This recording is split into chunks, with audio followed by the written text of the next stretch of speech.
MT എന്ന രണ്ടക്ഷരത്തിൽ novelist, പത്രാധിപർ, തിരക്കഥാകൃത്ത്, സംവിധായകൻ എന്നിങ്ങനെ സർഗാത്മകതയുടെ വിവിധ മേഖലകളിൽ എന്നും മലയാളിയെ അത്ഭുതപ്പെടുത്തിയ മാടത്ത് തെക്കേപ്പാട്ട് വാസുദേവൻ നായർ അനശ്വരമായ ഓർമ്മകളിലേക്ക് യാത്രയായി.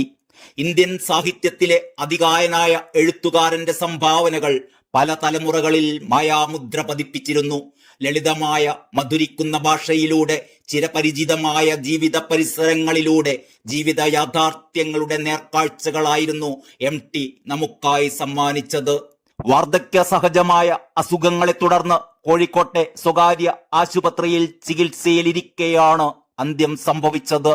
ഹൃദ്രോഗവും ശ്വാസതടസ്സവും അനുഭവപ്പെട്ടതിനെ തുടർന്ന് കഴിഞ്ഞ 11 ദിവസമായി MT ആശുപത്രിയിൽ കഴിയുകയായിരുന്നു.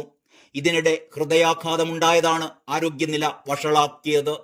ഇന്ന് കിഡ്നിയുടെയും ഹൃദയത്തിന്റെയും പ്രവർത്തനം മന്ദഗതിയിലായതിന് പിന്നാലെയായിരുന്നു മരണം. 91 വയസ്സായിരുന്നു. ഒരു മാസത്തിനിടെ പലതവണ MTയെ ആശുപത്രിയിൽ പ്രവേശിപ്പിച്ചിരുന്നു. ഏറ്റവും ഒടുവിൽ ശ്വാസതടസ്സത്തെ തുടർന്നാണ് ഇക്കഴിഞ്ഞ 15-ാം തീയതി അദ്ദേഹത്തെ ആശുപത്രിയിൽ പ്രവേശിപ്പിച്ചത്. ഹൃദയ സംബന്ധമായ പ്രശ്നങ്ങളും കുറച്ചു നാളുകളായി അലട്ടിയിരുന്നു. ആരോഗ്യനില ഗുരുതരമാണ് എന്നും ഹൃദയസ്തംഭനമുണ്ടായെന്നും അറിയിച്ചുകൊണ്ട് കഴിഞ്ഞ ദിവസം രാവിലെ മെഡിക്കൽ ബുള്ളറ്റിനും ആശുപത്രി അധികൃതർ പുറത്തിറക്കിയിരുന്നു. ചികിത്സക്കായി പ്രത്യേക മെഡിക്കൽ സംഘത്തിന് രൂപം നൽകുകയും ചെയ്തിരുന്നു. മരണസമയത്ത് ഭാര്യയും മക്കളും ഉൾപ്പെടെയുള്ള കുടുംബാംഗങ്ങളെല്ലാം ആശുപത്രിയിലുണ്ടായിരുന്നു. പുന്നയൂർക്കുളം സ്വദേശി T നാരായണൻ നായരുടെയും കൂടല്ലൂരുകാരിയായ അമ്മാളു അമ്മയുടെയും ഇളയ മകനായി ജനനം. Malamakkavu elementary school, Kumaranellur high school എന്നിവിടങ്ങളിൽ പ്രാഥമിക വിദ്യാഭ്യാസം. പാലക്കാട് വിക്ടോറിയ കോളേജിൽ നിന്ന് കെമിസ്ട്രിയിൽ ബിരുദം. പട്ടാമ്പി ബോർഡ് ഹൈസ്കൂളിലും ചാവക്കാട് ബോർഡ് ഹൈസ്കൂളിലും അധ്യാപകൻ. തളിപ്പറമ്പിൽ ഗ്രാമസേവകന്റെ ഉദ്യോഗം കിട്ടിയെങ്കിലും ദിവസങ്ങൾക്കകം രാജിവെച്ചു. തുടർന്ന് മാതൃഭൂമിയിൽ പത്രപ്രവർത്തന ജീവിതം. കോളേജ് പഠനകാലത്ത് പുറത്തിറങ്ങിയ രക്തം പുരണ്ട മണൽത്തരികളാണ് ആദ്യ കഥാസമാഹാരം. പാതിരാവും പകൽ വെളിച്ചവുമാണ് ആദ്യ നോവൽ.